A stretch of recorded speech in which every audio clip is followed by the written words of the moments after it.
여러분의 아침을 함께합니다. 94.5MHz YTN 뉴스 FM 신율의 출발 새아침.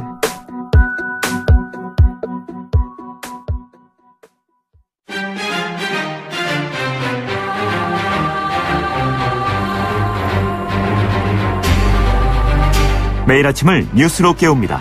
신율의 출발 새아침. 오늘 아침 정말 춥습니다. 기온은 영하 11.8도, 체감 기온은 바람이 강해서 영하 17도라고 하는데요. 이렇게 추운 날 우리의 마음마저 춥게 만드는 일들이 있습니다. 중국이 사드 문제를 가지고 몽유를 부리고 있기 때문인데요. 우리나라의 문재인 대통령의 방중을 앞두고 사드를 고리삼아 몽유를 부리고 있는 겁니다. 우리가 그동안 중국의 이익에 반하지 않겠다고 수차례 밝혀왔지만 중국은 아직도 이를 문제 삼고 있는 겁니다. 이런 중국의 태도를 보면 단순히 사드 문제 때문만이 아니라 한반도, 좀 더 정확히 말하면 우리나라에 대한 자신들의 영향력을 증대시키려는 것 아닌가 하는 의구심을 가질 수밖에 없습니다. 대북 제재는 국제사회의 기대에 미치지 못하면서 이 우리나라 대통령의 자국 방문에 앞서 보이는 중국의 이런 태도, 중국 당국에 좀 더 이성적인 외교를 촉구합니다. 신율의 출발 새 아침, 오늘 순서 시작합니다.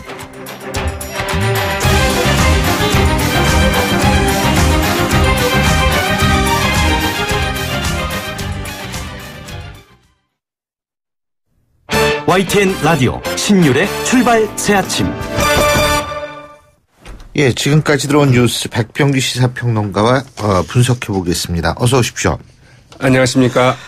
예, 그러니까 청탁금지법, 우리가 이제 그 부정청탁금지법이죠. 이 김영란법이라고 부르는 이 법의 시행령에 선물과 경조사 가액이 결국 조정이 됐습니다. 어제 국민권익위원회가 전체 회의를 열고서 이른바 350, 그러니까 식사는 3만 원, 선물은 5만 원, 경조사비는 10만 원의 가액 범위 중에서 이 농축산물 선물과 경조사 비용을 조정을 했죠. 네, 그렇습니다. 지난번에 사실은 이제 그 부결됐던 안이잖아요. 예. 이게 어제 다시 통과가 됐습니다. 이 농축산물 그 선물 가액은 그 10만 원으로 그 상한을 높이고 경조사비는 그 10만 원에서 그 5만 원으로 줄이기로 했습니다. 식사비는 이제 3만 원 그대로 두는 거죠. 지난달 그 27일 그 전원위원회에서 그 부결된 조정안을 사실상 그대로 이제 올려서 다시 가결을 시켰습니다.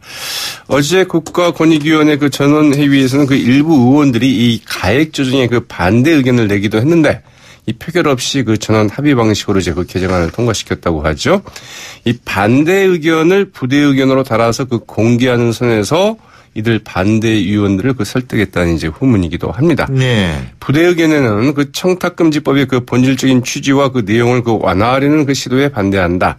청탁금지법의 그 안정적 정착 때까지는 350 가액의 그 추가 완화는 바람직하지 않다. 이런 내용이 이제 들어갔는데요. 네, 어제 그러니까 일부 의원들은 상당히 좀 이번 조정에 예. 좀 강력하게 좀 반발을 했다. 이렇게 볼 수도 있겠죠. 저희가 오늘 3부에서 한번 직접 얘기를 들어보는 시간을 마련을 했습니다. 반대하시는 분의.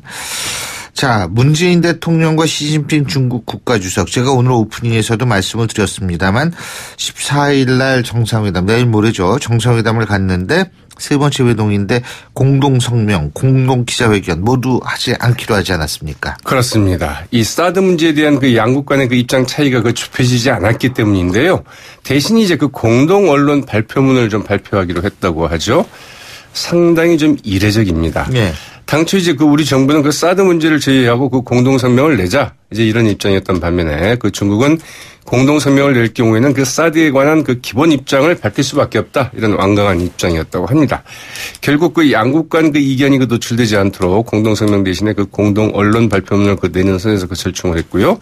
그러나 그 공동 언론 발표문에도 과연 이제 그 사드에 관한 중국 측 입장이 담기지 않겠는가? 뭐 이제 이런 개연성도 전혀 배제할 수만은 없는 상황이기도 하죠. 이 중국으로서는 그 사드 문제의 그 근본적인 해결 없이는 한중 관계의 그 전면적인 그 정상화가 어렵다.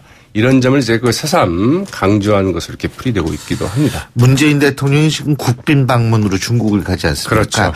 아니, 이 대통령을 초청해 놓고서 우리나라 대통령 초청을 해놓고서 지금 중국이 이런 태도로 보이는 것이 이성적으로 보일 수 있을 거라고 본인들이 생각하는지 아주 궁금해집니다. 예.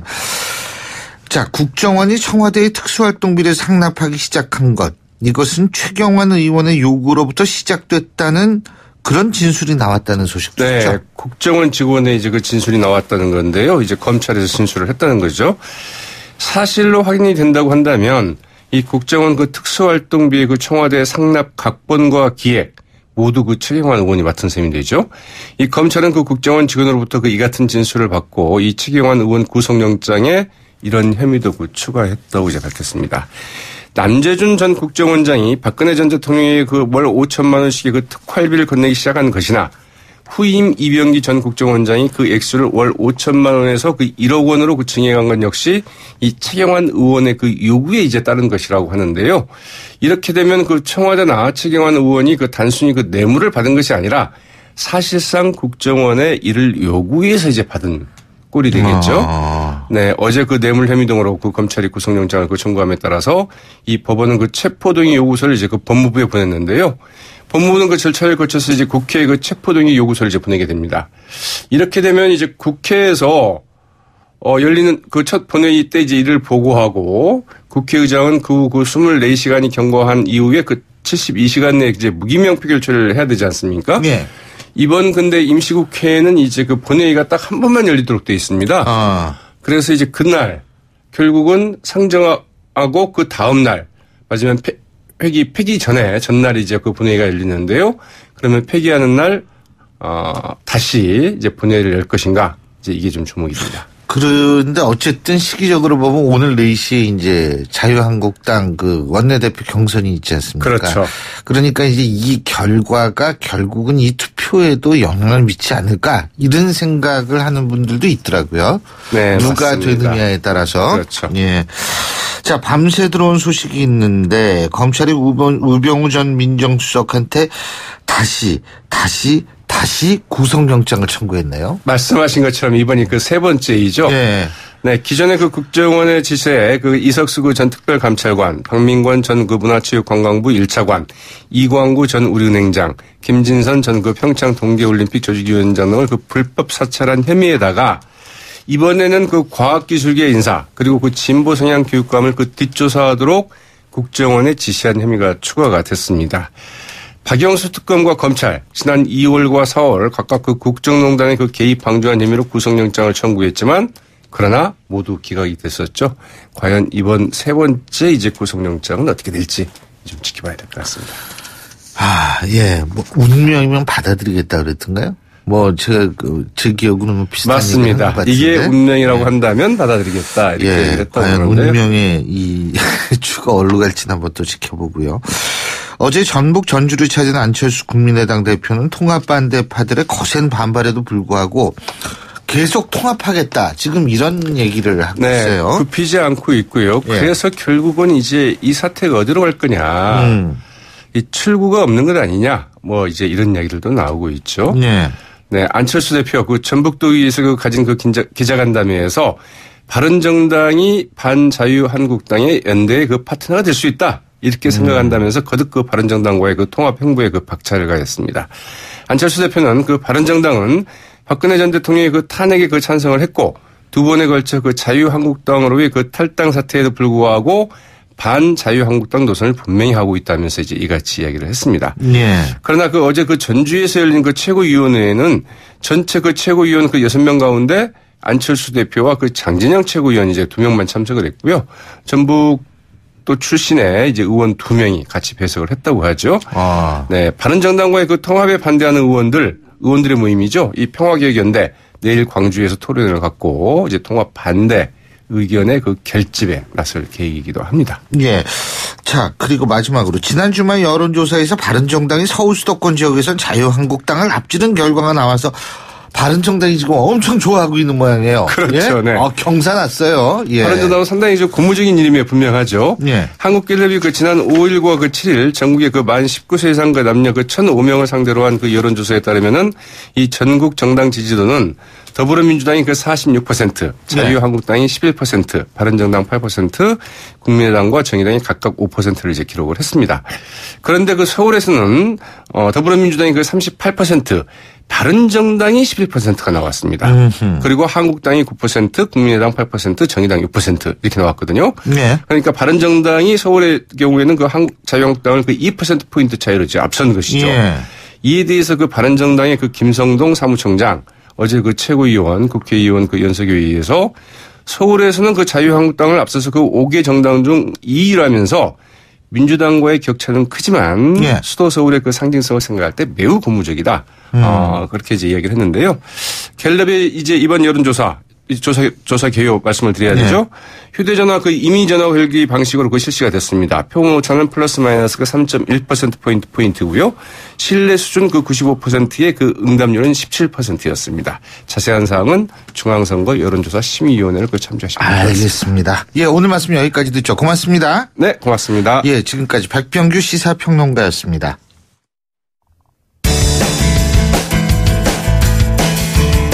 여러분은 지금 FM 94.5MHz로 방송되고 있는 신율의 출발 새 아침을 듣고 계십니다. 의견 주실 분은 짧은 문자 50원, 긴 문자 100원의 이용료가 드는 휴대전화 문자메시지 우물정 0945번으로 의견 남기실 수 있습니다.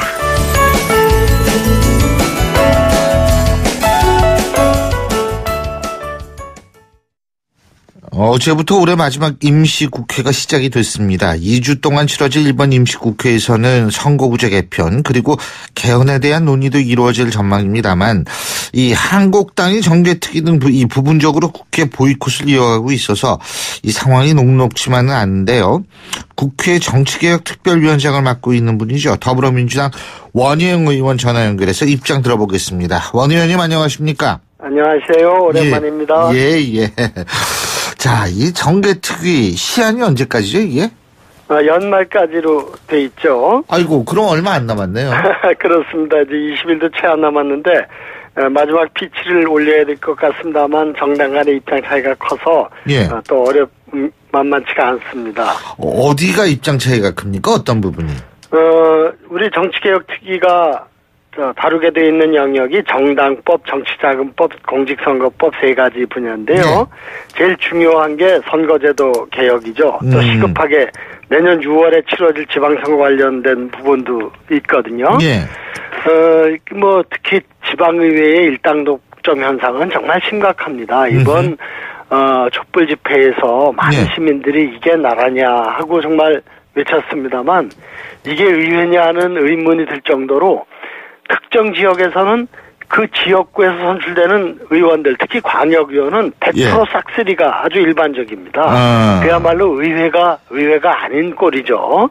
그래서 이런 것들도 개선하고 그래야 되는데, 이 기본적으로 정치개혁특위는 합의 처리가 원칙으로 돼 있거든요. 그러다 보니까 이게 지금 속도를 못 내고 있어서 아주 국민한테 죄송하게 생각하고 있습니다. 근데 지금 정치개혁특위가 있죠. 근데 개헌에 관련한 위원회도 있지 않습니까? 그죠? 네, 개헌특위랑 정치개혁특위가 예. 좀 서로 연결돼 있다고 봐야죠. 글쎄 말이에요. 그런 점이 또 진행을 어렵게 하는 점이 자주 있습니다. 연락을 하세요? 위원회 대 위원회로서는 안 하고 있지만, 예. 이렇게 거기에 관심 있는 의원님들과 또 서로 긴밀하게 협의하고 그렇게 하고 있습니다. 아니, 이게 선거제도 개혁이라면은 사실은 권력 구조하고도 연계가 될 확률이 높기 때문에 제가 여쭤본 건데요. 예? 그러니까 이게 결국은 선거제도 개혁이라는 것도 권력 구조와 맞물려서 생각을 한다면 내년 지방선거 때 같이 이 투표에 붙여지고 이런 것도 생각해야 되는 거 아닌가요? 그렇습니다. 이게 다 보기 나름인데요. 예. 계란이 먼저냐, 닭이 먼저냐 그런 게 있습니다. 이게 선거제도 개혁이 이루어져야 그의 바탕에서 분권형 권력 구조를 만들 수 있지 않느냐 하는 얘기가 있고 또는 그냥 더 분권형하고 분권형 권력구조와 선거제도와는 꼭 직결되지 않는다 하는 의견들도 있습니다. 네. 그거부터 정리를 해야 되겠네요. 그렇습니다. 예. 근데 지금 이 선거제도 개혁, 지금 의견들이 좀 많이 갈리는데 이 이유가 뭐라고 보세요? 기본적으로는 현상 변경으로 우리가 이루어지느냐 불리해지느냐 이런 타산의 문제가 좀 있을 것 같습니다. 예. 그동안에 사실 정치개혁특위가 여러 가지 좀 중요한 합의를 많이 했습니다. 예. 이 말 또는 전화를 통해서 선거운동을 상시로 허용한다. 또 국회의원의 비례대표의 여성 할당을 의무화하는 것을 명확하게 법규화하는 점도 있고 이동약자의 투표소 접근 편의성 보장도 합의가 돼 있고요. 선거방송 토론 불참자에 대한 제재 강화도 합의를 이뤘습니다. 그런데 정작 중요한 이 선거제도 문제, 그러니까 선거구제를 어떻게 하느냐, 연동형 비례대표제를 도입하느냐, 선거연령 기준을 낮추느냐, 이런 문제들이 다뤄져야 되는데 아직 못하고 있고, 오늘 다행히 정치개혁특위 1소위가 열려서 이런 문제들을 다루도록 되어 있습니다만 현재 자유한국당의 참여 여부가 불확실하기 때문에 걱정입니다. 이 자유한국당의 참여를 유도하기 위해서는 어떻게 해야 된다고 보세요? 기본적으로 이 합의 정치개혁특위를 구성하기로 하면서 합의 처리하도록 아주 못 박아놨습니다. 그리고 또 이 정치개혁특위는 선거제도를 다루기 때문에 결국 게임의 룰을 다루는 것이기 때문에 합의 처리가 또 일반적으로 원칙으로 되어 왔습니다. 존중해야 될 겁니다. 그렇지만 또 다른 측면으로 보면은 더 중요한 측면이 개헌이나 선거제도 개혁은 시대적 과제고 국민의 요구거든요. 예. 그런 점에서 이러한 문제를 정파적 유불리를 가지고 대응할 일은 아니라고 생각합니다. 모든 정당들이 대승적인 결단을 가지고 참여해야 되지 않을까 생각을 합니다. 또 근본적으로는 모든 개혁의 동력은 시민으로부터 나옵니다. 그래서 결국 국민의 관심과 여론의 어떤 지지가 이 문제에 대한 어떤 타겟책이 될 수 있는 것이 아닌가 이렇게 생각합니다. 지금 한국당은 지금 보이콧을 하고 있으니까 그렇지만 이 3당 그러니까 더불어민주당하고 국민의당하고 정의당 같은 경우에 바른정당이죠. 이런 경우에 중대선거구제 연동형 비례대표제 도입에 합의를 봤다 이런 거 있는데 맞습니까? 그렇게 구체적으로 또 공식적으로 조직적으로 합의된 것 같진 않아요. 네. 어느 정당도 근본적으로 이 비례성을 강화해야 된다. 그러니까 국민들이 37%의 지지를 줬으면 의석을 37% 가져야 되는데 부익부 빈익빈 현상으로 40%도 안 되는 득표율을 가지고 50% 이상을 점하고 이런 일들이 왕왕 있었습니다. 그래서 이러한 부익부 빈익빈 국민 의사의 왜곡을 바로잡자 하는 큰 원칙에는 공감하고 있지만 그 구체적인 방법이 중대선거구제냐 연동형 비례대표제를 도입하느냐 이런 것에 대해서는 어느 당도 조직적으로 공식적으로 어떤 합의된 안을 갖고 있지는 않은 걸로 파악되고 있습니다. 지금 의사 왜곡 말씀하셨는데 그러면은 아예 의원 내각제를 하면은 어떻습니까? 그거는 개헌특위에서 논의할 글쎄요. 일이죠. 근데 의원 내각제를 하든 분권형 대통령제를 하든 간에 그 대전제가 국민의 지지율이 그대로 국회 의석에 반영되도록 선거제도를 해야 된다. 이게 이제 큰 원칙이죠. 왜냐하면 비례성 강화하는 곳에서는 대부분 내각제를 선택하고 있지 않습니까? 예, 그렇습니다만 네. 또 내각제에 대해서는 또 국민의 이해와 동의가 문제이기 때문에 어떠한 정부 형태, 그러니까 권력 구조를 갖더라도 그 대전제로서 국민의 의사가 정확하게 국회 의석에 반영되는 그러니까 민심이 반영되는 선거제도를 해야 된다. 이런 요구들이 있는 거죠. 이건 오랫동안 학계와 시민사회에서 또 언론에서 지적해온 사항입니다. 지금 더불어민주당이 원하는 그 권력 구조는 어떤 거예요? 저희도 원칙적으로 비례성이 전면적으로 강화되는 그러한 선거제도를 통해서 승자 독식의 잘못된 정치 구조를 깨고 정치적 다양성, 특히 소수 세력을 대변하는 목소리가 국회에 참여할 수 있도록 하자. 이러한 큰 원칙을 갖고 있습니다. 제가 여쭤본 권력 구조요. 그래서. 권력 구조도. 더불어민주당이. 분권형 권력 구조 정부 형태에 대한 큰 어떤, 요구는 있습니다만 그것이 대통령제를 중심으로 해서 분권형을 강화하느냐 아니면 아예 정부 형태를 혼합정부제나 내각제로 가느냐에 대해서는 정확하게 의견 수렴이 안 돼 있습니다만 큰 방향으로서의 알겠습니다. 분권형에 대한 요구는 있는 걸로 알고 있습니다. 근데 대통령제를 하면서 대통령제를 하면서 분권형을 강화하는 모델이 있습니까? 세계에? 지금 우선 문재인 대통령께서 공약으로 국회의 입법권, 예산권 또 감사권 같은 것을 대폭 이양하겠다고 한 것도 삼권 분립이라는 관점에서 매우 중요한 내용을 갖고 있습니다. 그리고 또 현재 개헌특위에서 논의는 총리를 정하는 데 있어서 그 민주적 통제를 어떻게 강화할 거냐 이런 쪽으로 논의가 좀 모아지는 경향도 있습니다. 제가 왜 여쭤봤냐면은 사실은 이 대통령제 하는 국가들의 상당수가 아시아, 아프리카, 라틴 아메리카 이쪽에 몰려 있지 않습니까? 네. 사실은 미국하고 우리밖에 없어요. OECD 국가 중에서 좀 웬만큼 사는 나라는요. 그렇지 않습니까? 그러니까 이게 우리나라에서 처음 시도하는 이 실험 같은 거거든요. 대통령제를 하면서 분권을 하겠다. 네. 그래서 제가 사실 여쭤본 건데요. 자, 근데 어쨌든 지금 한국당 이거 논의를 진행하기 위해서는 계속 많이 필요할 거 아닙니까? 그죠?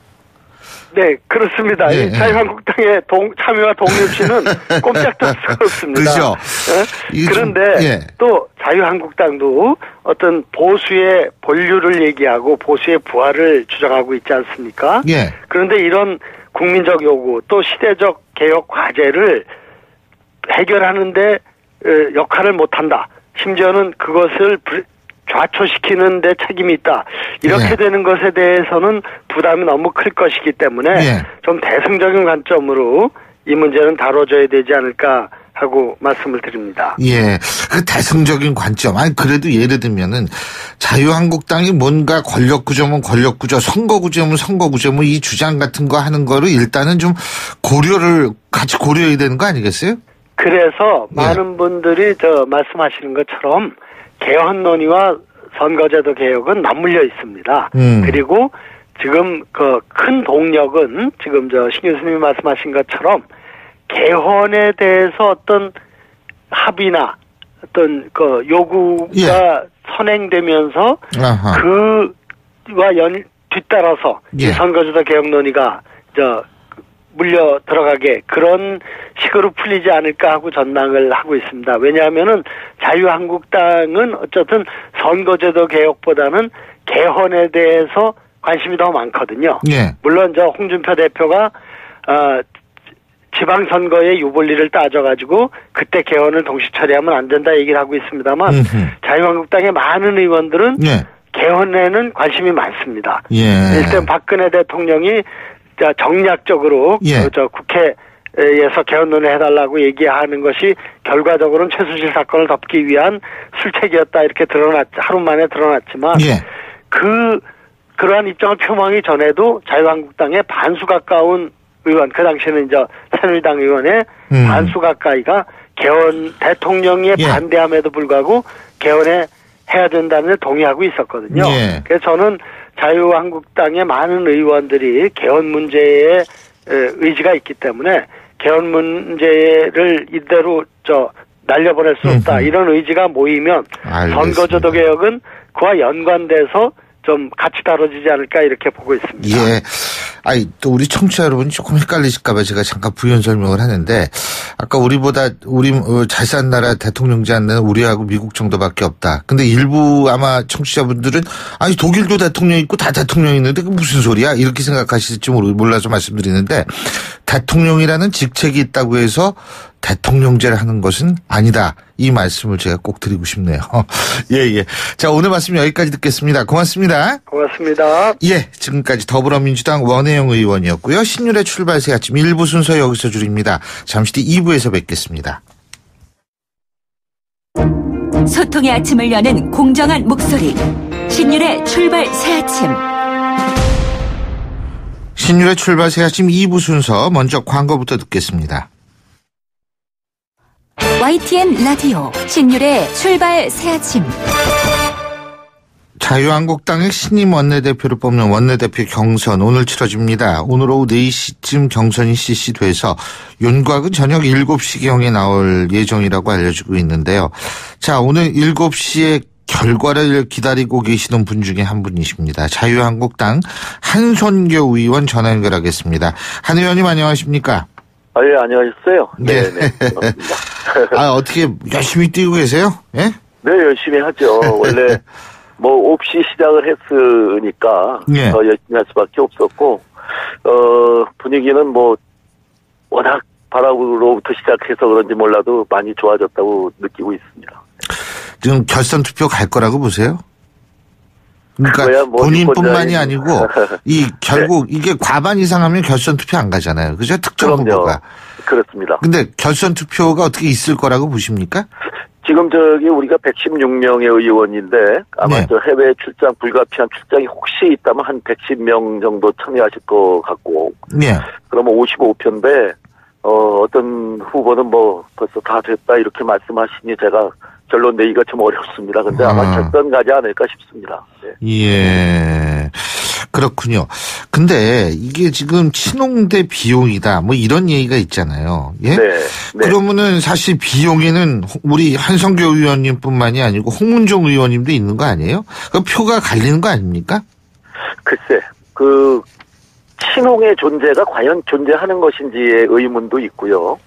제가 우리 이주영 의원, 조경태 의원과 함께 셋이서 중립 단일 후보를 선출한 이유는 계파 정치하지 말자인데 이게 이제 언론에서 자꾸 친홍과 비용으로 나눠 놓으니까 그러면 홍문정 의원과 단일화를 하면 비용 단일 이 연합이 되지 않는가 유리하지 않는가 하지만 그것은 중립 후보를 만드는 정신에 대단히 위배되는 것이죠. 그러니까 친홍은 친홍이 있다면 친홍대로, 친박이 있다면 친박대로 저희는 가운데 중간에 있는 정말 당의 화합을 원하고 계파 종식을 원하는 의원들의 결정에 의해서 중립에서 선출되길 바라지 단일화 이런 것은 이미 다 끝난 일입니다. 네.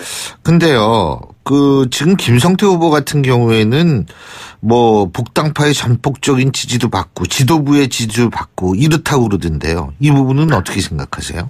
예, 복당파 분들도 우리 사실은 선거가 제일 어려운 게 국회의원으로부터 신임을 받는 원내대표 경선인데요. 예. 글쎄, 복당파 여러분들도 우리 존경하는 김성태 후보를 다 지지하는 것인지 또 아까 말씀드린 대로 우리 홍 대표님의 글쎄요, 친홍파가 과연 몇 명이 있는 것인지 그거에 대해서 긍정할 수는 없습니다. 네. 존경하는 김성태 후보. 존경하세요, 진짜? 하죠. 제가 이거 왜 여쭤보냐면. 만약에 그분을 내가 존경하지 않은, 우리 이제 입버릇처럼 한다는 말씀하시려고 그러죠? 맞아요. 국회의원분들 맨날 존경하는 무슨 의원님 그러고 나가지고 막 싸우고 그러잖아요. 그래가지고 근데 제가. 이제 늘 존경해 마지 않고 만약에 잘못된 일을 하신다면 취소해야죠. 예. 근데요. 지금 이주영 의원이 정책위 의장 러닝메이트시죠, 그죠? 네네. 예. 이분이, 그러니까 정책위 의장 러닝메이트로는 가장 중요한 급 인사 아니겠어요? 그죠? 그렇죠. 어떤 역할, 어떤 작용을 할 거라고 보십니까? 이번 경선에서. 일단 이제 우리 이번 운동을 하다 보니까 초재선 의원님들께서는 초재선에게도 앞으로 역할은 많이 달라. 파격적인 인사를 해달라 이렇게들 많이 부탁을 하셨는데 내가 4선이고 나이로도 뭐 꽤 차이 나는 5선의 이주영 의원을 선택한 것도 이건 파격입니다. 보통 이제 원내대표보다는 선수라든지 나이가 아래인 사람들이 많이 러닝메이트를 했는데 의미는 내년이 대단히 중요한 한 해라고 저는 생각합니다. 만약에 내년에 문재인 정부가 자신들이 원하는 세상을 만들지 못한다면은 후년부터는 레임덕에 들어가게 돼 있고요.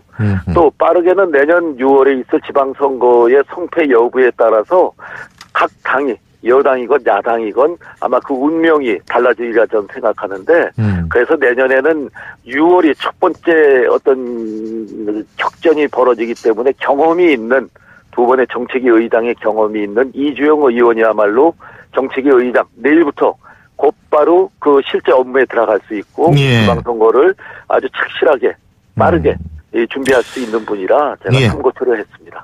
자, 그리고요. 지금 만일 가정입니다만 한성교 의원님께서 당선이 됐다라고 했을 때 처음 맞닥뜨리는 문제가 최경환 의원 구속 이 체포동의안일 겁니다. 그죠? 네. 어떻게 처리할 거라고 해야 된다고 보세요? 늘 그 원내대표라는 것은 개인의 독단에 의해서 이 모든 사안이 결정되는 것이 아니고 의원총회를 통하고 또 더 나아가서는 여야가 합쳐져서 의회 본회의에서 결정이 되기 때문에 이전에 선례도 있었고 체포동의안이 온다면 72시간 내에 본회의에서 의원들의 의견을 묻는 것이 맞다고 생각하고 이전에도 부결된 경우는 몇 차례 있었습니다. 근데 예를 들면 한성교 의원님이 됐을 땐 또 많은 친박들이 또 한성교 의원님을 찍었기 때문에 당선됐다 이렇게 볼 수도 있는 거 아니에요? 지금 아까 말씀드린 친홍이 과연 몇 명인지 모르겠고요. 친박이 존재하는가? 우리 박근혜 대통령께서 지금 구속된 상태에 계시고 그 구심점 핵이 없어졌는데 친박이 있다고 생각하십니까?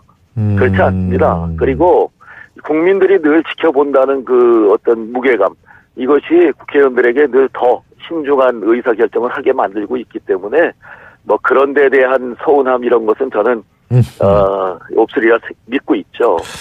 그리고요, 이게 이제 지금 앞으로 예를 들면 원내대표가 되신다면 이 자유한국당 뜻대로 모든 게 될 수 있는 상황이 아니잖아요. 그죠? 그러니까 이게 일단은 바른정당 혹은 국민의당과 뭔가를 좀 해야 되는 거 아닌가 이런 생각이 들 수밖에 없을 것 같은데 어떻게 보십니까?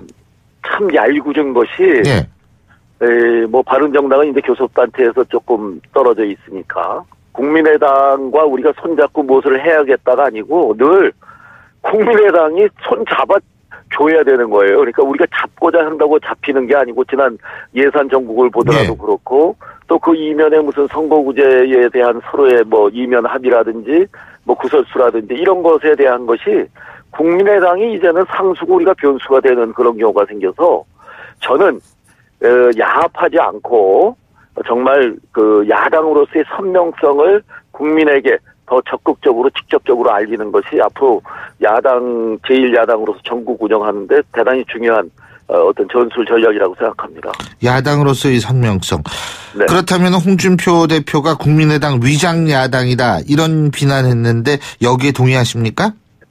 위장야당 같은 그 격한 표현은 조금 자제해 주시면은 앞으로 원내 운영하는데 여야 관계에 도움이 될 것 같고 다만 야당인지는 저도 좀 의심스럽죠. 이렇게 표현을 해주면 좋은데 위장야당 이러니까 듣는 쪽에서는 좀 서운할 수 있죠. 그러니까 또 안철수 대표는 위장이나 간장 이런 야당이 아니고 중추신경 야당이다. 또 이렇게 이제 의사다운 대꾸를 했었는데. 의대 출신이시니까.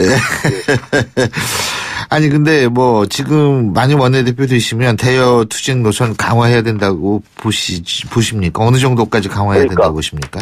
그것은 바로 선명성과 관계되는 거라고 생각합니다. 우리가 구태하게 지난 1900년대, 2000년대 초처럼 장외로 나가서 하자.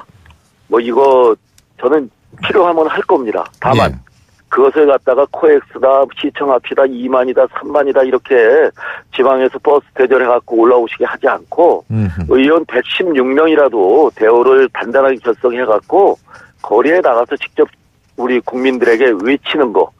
작지만은 아주 강한 그런 어떤 투쟁 노선을 걸을 것이고 또 혹시 여당과 또 국민의당이 국민이 원치 않는 쪽으로 이거 표현이 그런데 야합을 자꾸 한다 하면은 그것을 국민에게 직접 알리는 방법을 선택하겠습니다. 예. 네. 한 가지만 더요. 예. 앞서 제가 저희 일부에서 이미 네. 조사 개요를 말씀드려서 제가 여기서 생략하겠습니다만 갤럽 여론조사 보면 서울 수도권 지역에서 바른정당이 자유한국당보다 더 많이 나왔다 그러더라고요. 예? 아, 그래요? 예. 예. 바른정당 그래서 되게 좋아하는데 원인이 네. 어디 있다고 보세요? 그러니까는 이제 예전에 지난 대선 때도 우리 예. 존경하는 누굽니까 유 대표, 예.